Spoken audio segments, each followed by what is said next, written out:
Assalamualaikum warahmatullahi wabarakatuh. Alhamdulillahi rabbil alamin, wal aqibatu lil muttaqin, wala udwana illa 'alal zalimin. Asyhadu an la ilaha illallah wahdahu la syarika lah, wa asyhadu anna Muhammadan 'abduhu wa rasuluhu la nabiyya ba'dah. Qala Allah subhanahu wa ta'ala في محكم تنزيله بعد العياذ بالله من الشيطان الرجيم. يا أيها الذين آمنوا اتقوا الله حق تقاته ولا تموتن إلا وأنتم مسلمون.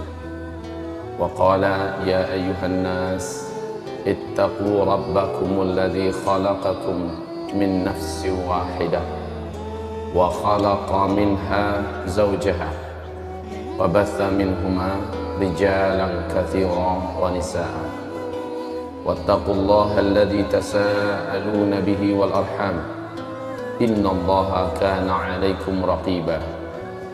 وقال يا أيها الذين آمنوا اتقوا الله وقولوا قولا سديدا يصلح لكم أعمالكم ويغفر لكم ذنوبكم ومن يطع الله ورسوله فقد فاز فوزا عظيما. اللهم ارحمنا بالقرآن. وقال النبي صلى الله عليه وسلم إنما الأعمال بالنيات وإنما لكل امرئ ما نوى فمن كانت هجرته إلى الله ورسوله فهجرته إلى الله ورسوله ومن كانت هجرته لدنيا يصيبها أو امرأة ينكحها فهجرته إلى ما هاجر إليه. وبعد، عباد الله معاشر المسلمين والمسلمات مؤمنين والمؤمنات صائمين والصائمات معتكفين والمعتكفات أرشدني وإياكم الله. Kembali dan senantiasa terus kita bersyukur dan bersyukur agar Allah terus menambahkan nikmat kepada kita. Kita syukuri atas segala nikmat Allah untuk kita yang tidak dapat dihitung dan tak terhingga. Salawat dan salam kita seluruhnya untuk kekasih Allah, kekasih kita semua, Sayyidul Anbiya wal Mursalin, Rasulul Mustafa Muhammadin sallallahu alaihi wasallam. Ma'asyiral muslimin, hamba-hamba Allah yang kami muliakan, hari kiamat sudah diambang pintu. Kiamat pasti terjadi, seluruh makhluk pasti mati, alam semesta hilang. Makhluk yang paling terakhir dibunuh oleh Allah adalah iblis. Seluruh malaikat telah dimatikan, yang tersisa hanyalah malaikat maut dan iblis. Maka Allah berfirman, hai iblis, hari ini janji telah ditepati. Engkau adalah makhlukku yang paling terakhir yang akan dicabut nyawanya oleh malaikat pencabut nyawa, malaikat maut. Iblis melolong, menjerit kesakitan. Sakaratul maut iblis, kata Rasulullah, menggema sampai ke arasy Allah. Kematian iblis adalah akhir daripada keberadaan makhluk yang ada. Sisa satu lagi, malaikat maut pun dibunuh oleh Allah subhanahu wa ta'ala, habis. Kemudian selama 40, kata Rasulullah, Allah biarkan alam semesta ini senyap, kosong, sunyi, sepi selama 40. Abdullah ibnu Abbas mengatakan, kami tidak tahu itu 40 hari, 40 bulan, atau 40 tahun, atau bagaimana. Hanya Rasulullah mengatakan selama 40 Allah biarkan alam semesta ini sepi, sunyi, tidak ada apa-apa. Bumi sudah hilang, langit sudah hilang, bintang-bintang, galaksi, apapun yang ada sudah lenyap seluruhnya. Hanyalah Al-Wahidul Ahad yang tetap, yang wujud. Kullu man 'alaiha fan. Seluruh yang ada di alam semesta menjadi fana, hilang. wa yabqa wajhu rabbika dzil jalali wal ikram. Tinggal satu saja, dialah sang pencipta alam semesta. Kemudian dengan kun fayakun Allah ciptakan kembali semuanya, tetapi sudah berbeda. Yauma tubaddalul ardu ghairal ardi was samawat. Pada hari itu Allah sudah ciptakan lagi bumi, tapi bukan lagi bumi yang sekarang ini. Allah ciptakan kembali langit, tapi bukan lagi langit yang sekarang ini. Semuanya yang masa lalu telah dibinasakan, yang sekarang adalah baru.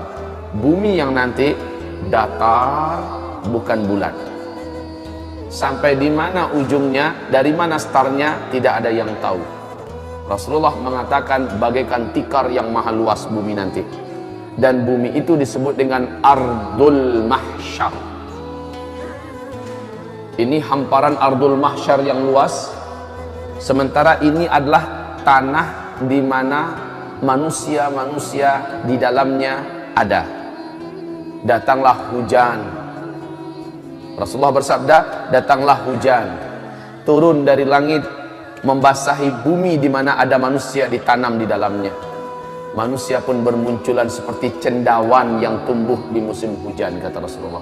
Bermunculan dari liang lahatnya, tetapi sudah sama baya dan usianya. Usianya sama muda semua. Dan tidak ada yang berkhitan satupun. Laki-laki, wanita, tidak ada yang memakai pakaian satupun. Telanjang bulat muncul, dan mereka sebaik muncul langsung tahu kemana harus mereka pergi. Langsung seluruhnya tahu kemana mereka harusnya pergi. Kaum muslimin yang kami muliakan, mereka seluruhnya menuju ke hamparan padang mahsyar, seluruhnya. Tetapi keadaan mereka ketika itu sudah beda-beda. Rasul mengatakan umatku saat itu ada 10 macam bentuk. Dan Nabi berkata kepada Mu'adz bin Jabal, bentuk-bentuk umat Nabi ini memprihatinkan dan sangat menyedihkan, tergantung kepada seperti apa amalnya dulu ketika di dunia. Ada yang dibangkitkan, lidahnya panjang menjulur sampai ke lututnya, sementara dari mulutnya dan dari air liurnya mengeluarkan bau yang sangat dibenci oleh seluruh orang yang ada di padang mahsyar. Dan mereka kelompoknya yang lidah menjulur semua. Ada yang dibangkitkan, tangannya yang berjalan, kakinya yang di atas. Seluruhnya satu kelompok itu seperti itu seluruhnya. Ada yang dibangkitkan sementara dia disuruh memakai kain ter yang menggelegak atau pelangkin.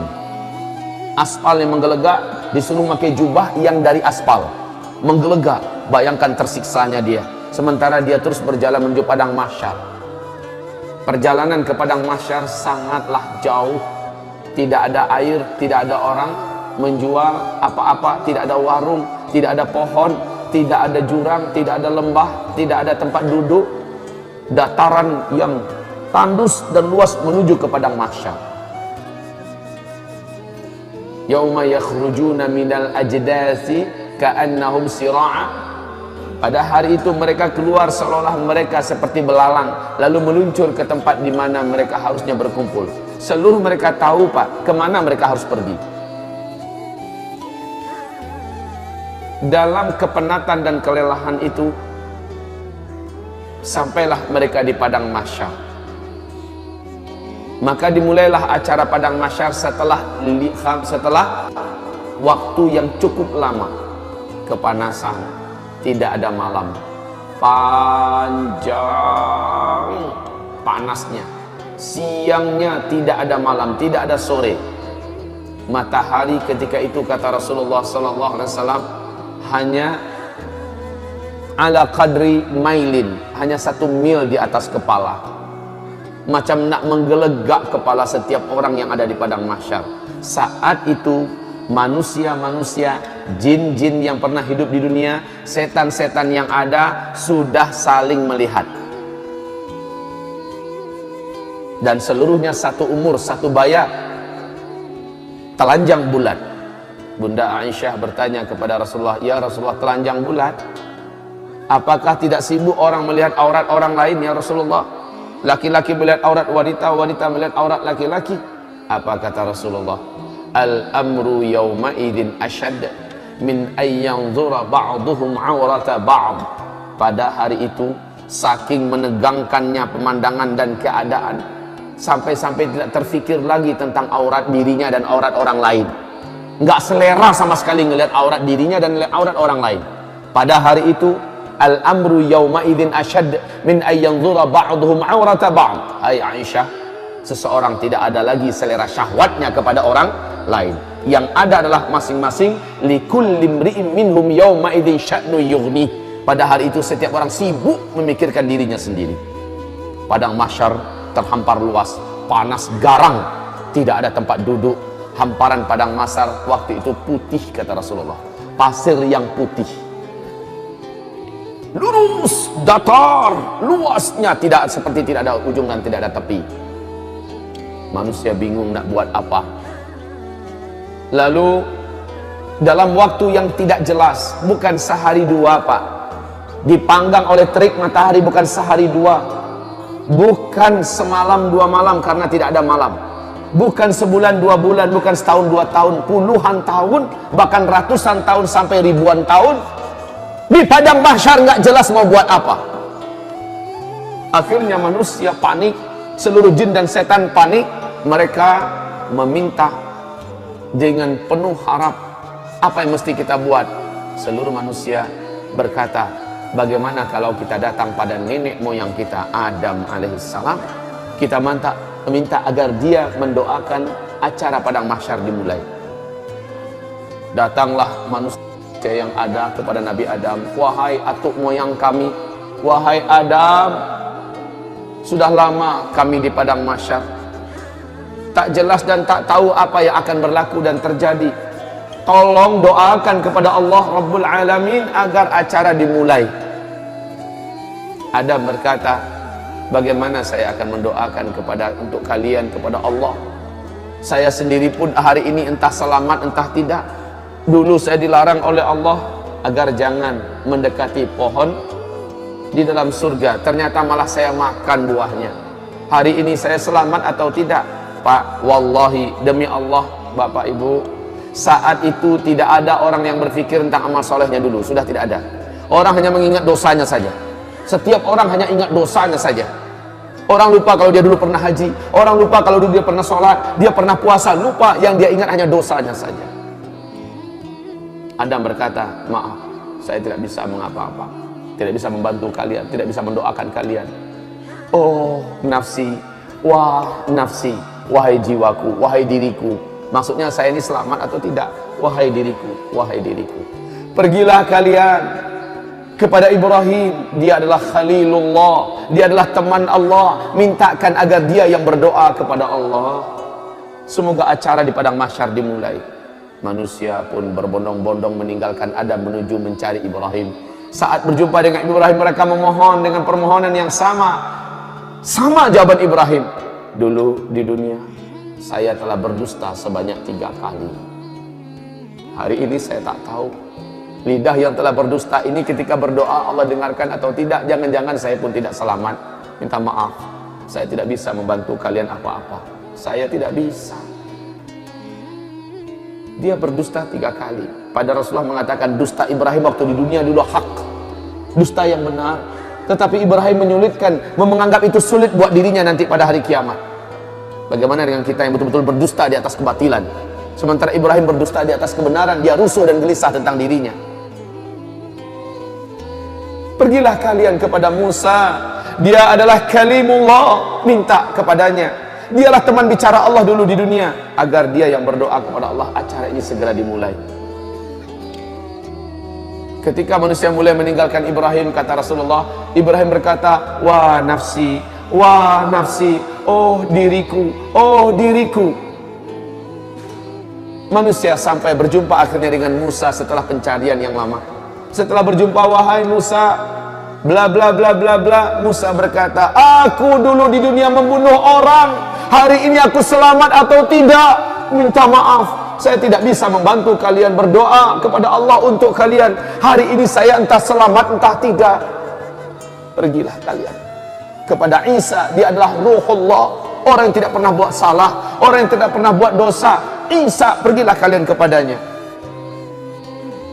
Maka manusia pun mencari di mana Isa.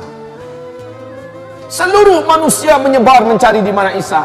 Saat Isa ditemukan, mereka langsung memohon. Lagi-lagi jawaban Isa adalah minta maaf. Bukan wewenang saya pada hari ini untuk menolong kalian agar acara padang mahsyar dimulai. Lalu kaum muslimin, pergilah kalian kepada Habibullah, kekasih Allah, Sayyidul Anbiya wal Mursalin, Muhammad sallallahu alaihi wasallam. Minta kepadanya agar dia berdoa kepada Allah supaya acara dimulai.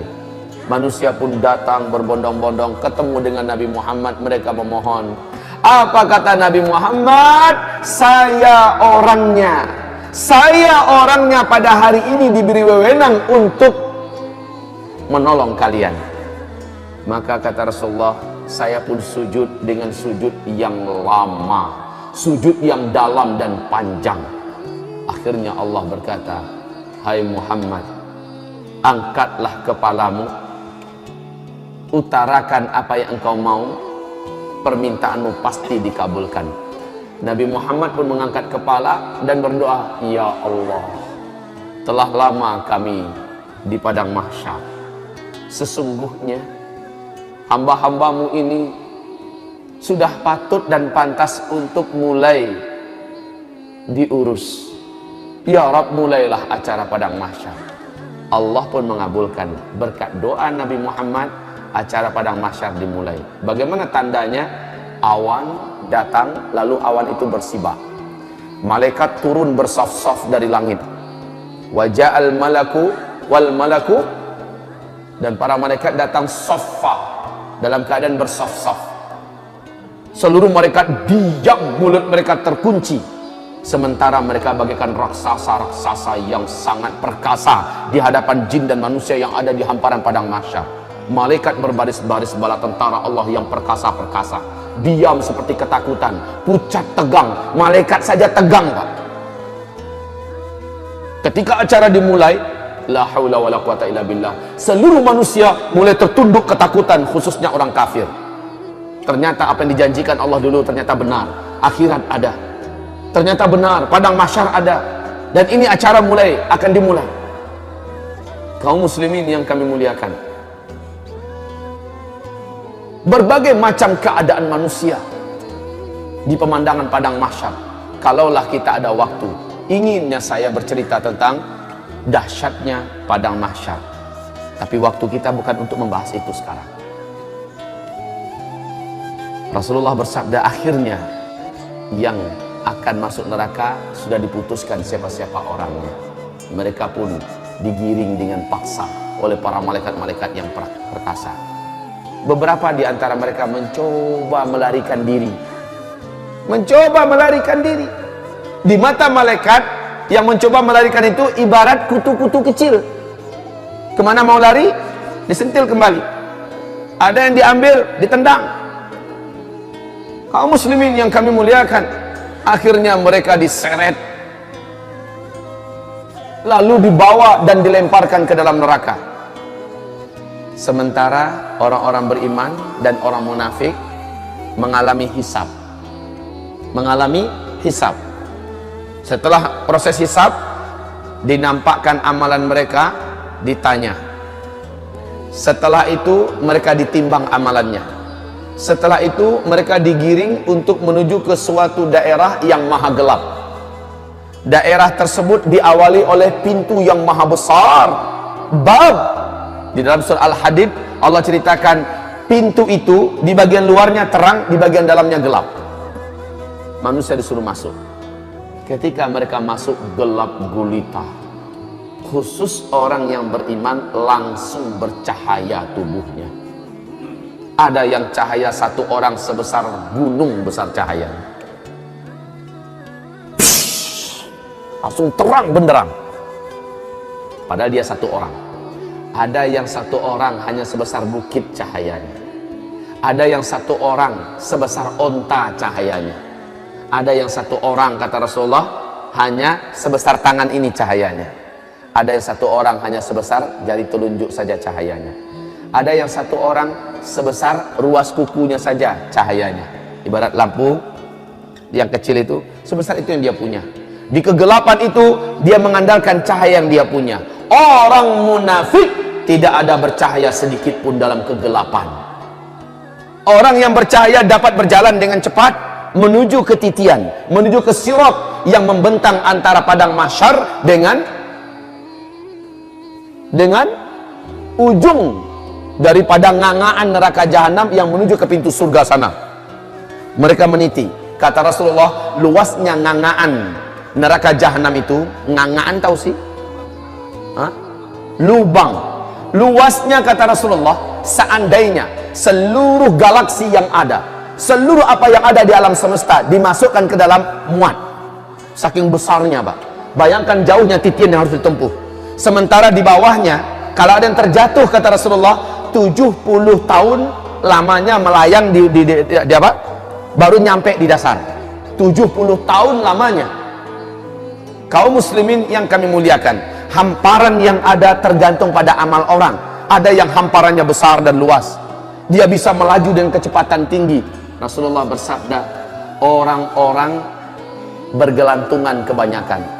Nampak di pandangan satu orang itu punya satu titian, bukan satu titian itu bersama. Satu orang punya satu titian. Titian itu tergantung pada amalnya. Ada yang titiannya menjadi kecil dan setajam mata pedang. Itu yang harus ditempuhnya. Sementara orang yang macam ini adalah dosanya banyak dulu di dunia dan dia seorang yang beriman kepada Allah. Dosanya banyak, amalnya sedikit.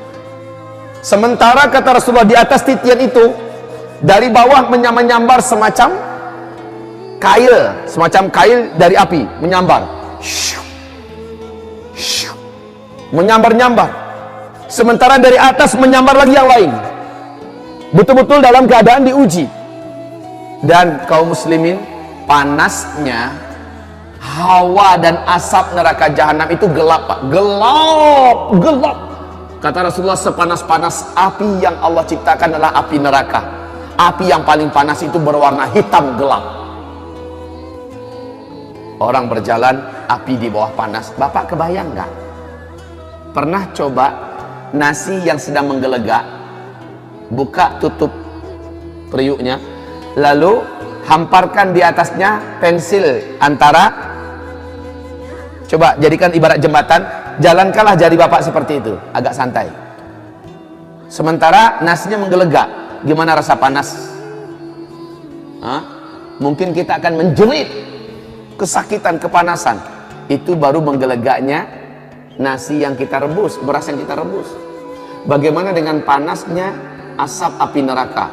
Wedus gembel yang pernah menghanguskan Bah Marijan, waktu bertiup kemarin itu panasnya 600 derajat Celcius. Apapun yang dilewatinya masak langsung, Pak, angus.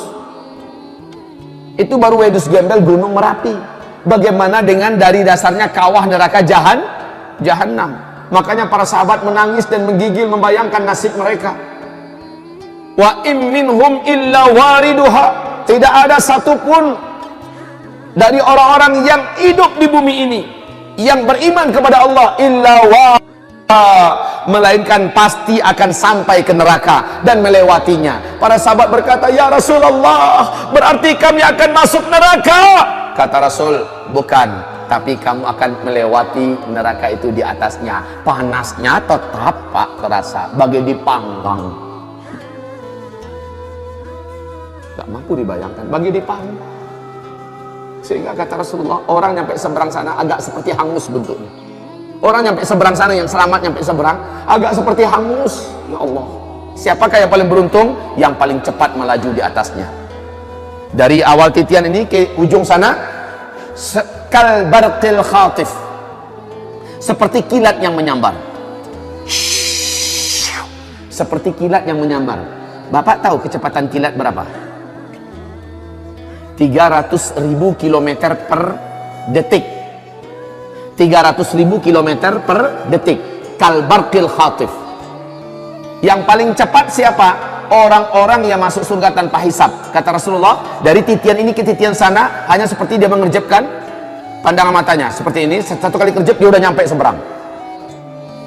Nah, selain mereka adalah orang-orang mukmin yang sebenar-benar beriman. Mereka lah yang banyak amal soleh, yang taatnya luar biasa, anti terhadap maksiat dan dosa. Dan mereka-mereka ini seperti kilat yang menyambar. Nah, pertanyaan, seberapa cepat sih kilat yang menyambar? 300.000 km per detik. Tahukah Bapak, di alam semesta kita ini yang sudah ketemu lebih dari 100 miliar galaksi. Mari kita sekarang berfantasi sebentar dalam 300.000 km per detik. Ini kecepatan cahaya. Satu galaksi, garis diameternya dapat ditempuh, satu galaksi garis diameternya dapat ditempuh oleh cahaya, satu diameter ya, satu galaksi. Per satu galaksi, kita galaksi apa namanya?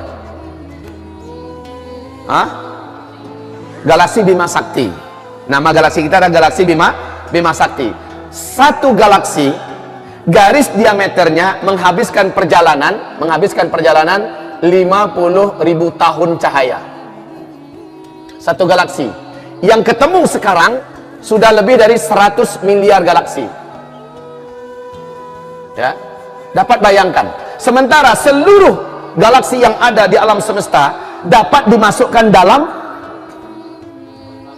ngangaan tadi, lubang neraka jahanam. Bayangkan betapa jauh perjalanan walaupun dengan kecepatan cahaya. Ini yang dititi, Pak. Kasihan yang amalnya minim. Maka kata Rasulullah, ada yang nanti merangkak di atas titian, dia merangkak. Ada yang bergelantungan.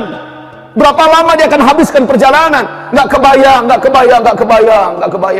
Makanya kata Rasulullah SAW kepada Bunda Aisyah, seseorang tidak akan peduli dengan siapapun yang pernah hidup bersamanya dulu di dunia dalam 3 keadaan nanti di hari kiamat. 1, ketika dia sedang dihisab. 2, ketika sedang ditimbang. 3, ketika sedang dititian.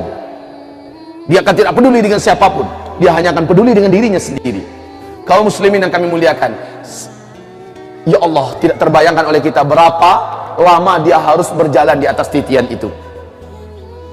Sungguh hanya amal soleh kita lah yang mampu membuat kita mempunyai kelajuan, Pak. Ada yang kelajuannya seperti burung yang terbang, kata Rasulullah. Ada yang kelajuannya seperti kuda tercepat yang pernah ada di bumi. Ada yang lajunya dia berjalan di atas titian itu seperti orang lari kencang. Ada yang maraton, ada yang jalan dalam keadaan terseok-seok, ada yang sambil merangkak, dan ada yang bergelantungan, dan banyak yang berjatuhan, Pak. Bapak bayangkan, pernah enggak Bapak bergelantungan jarak 50 meter saja? Kasih jarak antara kita dengan tali yang bergelantung itu 1 meter saja. Coba Pak, sanggup nggak tangan agak 50 meter aja, Pak? Di tengah dia udah menggigil tuh karena kelelahan. Lalu lama-lama kita akan lepaskan karena udah nggak sanggup, ya kan? Masya Allah. Biasanya orang-orang militer, orang-orang TNI, orang-orang yang latihan berat di angkatan darat dan lain-lainnya merasakan betapa beratnya ketika menyeberang itu, Pak, menyeberang pakai tali yang dengan ala militer ya. Di tengah aja, Pak, 20 meter udah akan merasakan kelelahan habis tenaga. Maka kata Rasulullah, akan banyak berjatuhan dari umat beliau, masuk ke dalam neraka, berjatuhan. Bapak bayangkan, siapakah kita? Bayangkan, apakah tidak mungkin kita salah satu di antara yang jatuh itu? Bayangkan, apa andalan kita? Amal apa yang baru kita punya? Bayangkan, sudah hebatkah kita dengan sedekah-sedekah kita yang belum seberapa? Sudah hebatkah kita dengan puasa kita? Sudah hebatkah kita dengan kesalahan-kesalahan yang belum seberapa? Bagaimana kalau itu tidak Allah terima? Sementara titian begitu berat akan diseberangi. Jangankan Bapak, saya sendiri pun belum tentu akan selamat. Wahai hamba-hamba Allah yang kami muliakan, beratnya keadaan dalam titian. Sampai di seberang, Rasulullah sudah menunggu, ya Allah. Rasulullah sudah nunggu. Rasul melihat umatnya yang sudah mendekat. Dikit lagi hai umatku, dikit lagi hai umatku. Rasul berdoa, ya Rabb salim salim, ya Rabb salim, ya Allah selamatkan ya Allah. Sedikit lagi hai umatku, sedikit lagi. Dipanggil oleh Nabi. Ada yang mampu sampai ke seberang, ada yang udah dekat, tinggal beberapa meter, tergelincir jatuh. Ya Rabbana, yang nyampe ke seberang seperti hangus, hitam-hitam seluruh tubuh dan wajah mereka. Panasnya titik yang harus mereka jalani, Pak. Ibu, bayangkan kehidupan yang sebentar ini, yang paling-paling hanya 60 tahun, yang paling hanya 70 tahun. Kita gadaikan kehidupan abadi yang penuh dengan tantangan dan beratnya ujian serta masa musibah besar di dalam neraka. Hanya gara-gara fulus, hanya gara-gara syahwat, hanya gara-gara benda yang ada di selangkangan paha kita. Bayangkan itu kaum muslimin. Bagaimana kita? Bahkan para nabi pun tidak yakin mereka akan selamat.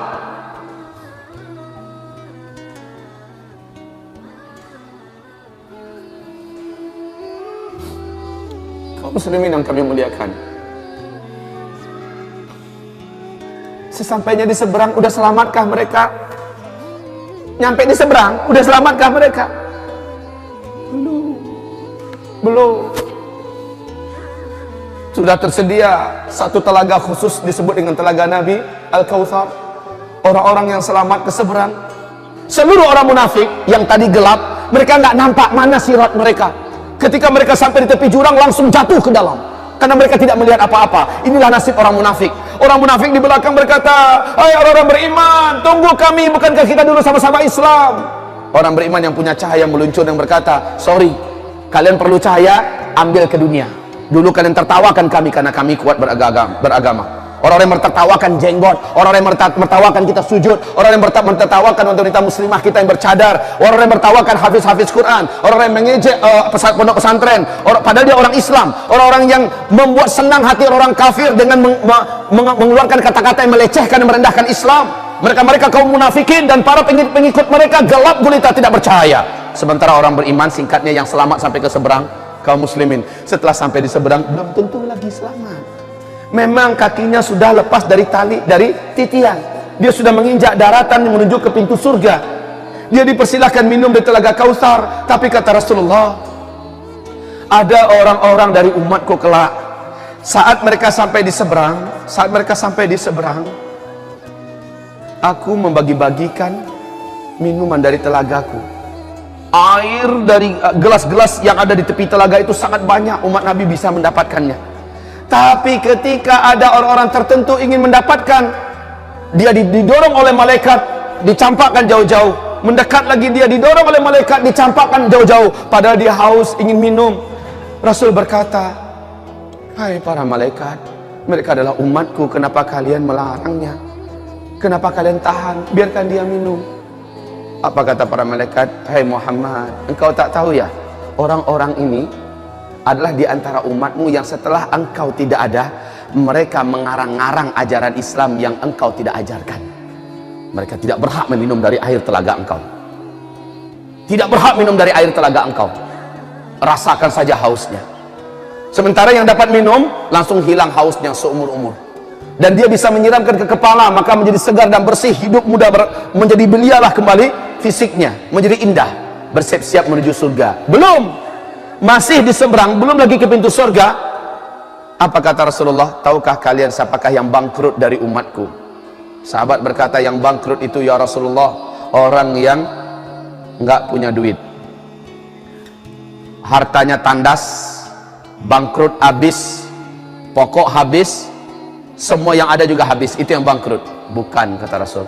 Yang bangkrut dari umatku adalah orang yang di dunia dia sholat, dia puasa, dia zakat, dia sedekah, dia punya amal soleh ini, amal soleh itu, tetapi di dunia dia banyak menzalimi orang, dia banyak melakukan kecurangan, dia banyak tipu orang, dia banyak fitnah orang, dia pukul orang, mentang-mentang dia kuat, mentang-mentang dia bos, dia tindas orang, mentang-mentang. Nah, orang-orang ini kata Rasulullah, ketika mereka sampai di seberang, di titian seberang, orang-orang berdatangan di hadapan Allah menuntut keadilan. "Ya Rabb, ya Rabb, dulu hamba di dunia adalah anak buah si Anu. Dia pukul saya dulu ya Allah, mentang-mentang saya tidak bisa melawan. Dan saya tidak salah. Saya hari ini minta ya Allah." Itu bukan di padang mahsyar ya, tetapi di setelah penyeberangan. Maka kata Rasulullah, saat itu Allah ambilkan pahala si fulan ini, diberikan kepada orang yang dulu dizaliminya di dunia. Ditimbang berapa kezaliman dia dan berapa pahala yang pantas sebagai penggantinya. Diambil, diberikan pada si fulan. Si fulan ini pergi, dapat dia tiket surga yang lebih tinggi. dengan amal kita, tambah naik ke dia. Datang lagi yang lain, ya Rabb, dulu dia memfitnah saya, gara-gara dia istri saya minta cerai, gara-gara dia saya ditangkap oleh pemerintah, gara-gara dia saya diusir dari kampung, gara-gara dia saya akhirnya begini, ya Rabb, hari ini saya minta keadilan kepada engkau. Maka ditimbang seberapa banyak kezalimannya, lalu diambilkan pahalanya, diberikan pada orang itu. Orang itu pun makin berat timbangannya, makin tinggi derajat yang akan dia terima di surga. Sementara orang ini makin sedikit amal yang dia punya. Datang lagi yang lain, ya Rabb, dulu saya dipukulnya, dulu saya dibunuhnya, dulu saya, yang datang ini diambil oleh Allah, diberikan kepadanya pahalanya. Fa in faniyat hasanatu, ketika habis seluruh amalan-amalannya, sementara yang datang masih saja ada. Bagaimana Allah ambil dosa orang yang dizalimi ini, Allah ambil, ditambahkan ke atas dosa dia, pahalanya dah habis, dosanya ditambah. Datang lagi yang lain, pahalanya, dosanya diambil, dipindahkan ke dia, dosa orang ini diambil, dipindahkan ke dia. Lalu kata Rasulullah, faturihu finnar, orang-orang ini akhirnya diambil dan dimasukkan kembali ke dalam ngangaan lubang neraka itu, dan dilemparkan ke neraka. Padahal udah capek-capek sampai ke seberang, dilemparkan kembali. Pak, awas, jangan main-main kita hidup di dunia ini, jangan zalim, sembarang menzalimi orang. Ada penyelesaiannya nanti pada hari kiamat, Pak. Ada penyelesaiannya nanti pada hari kiamat. Masuk neraka, itulah umatku yang bangkrut.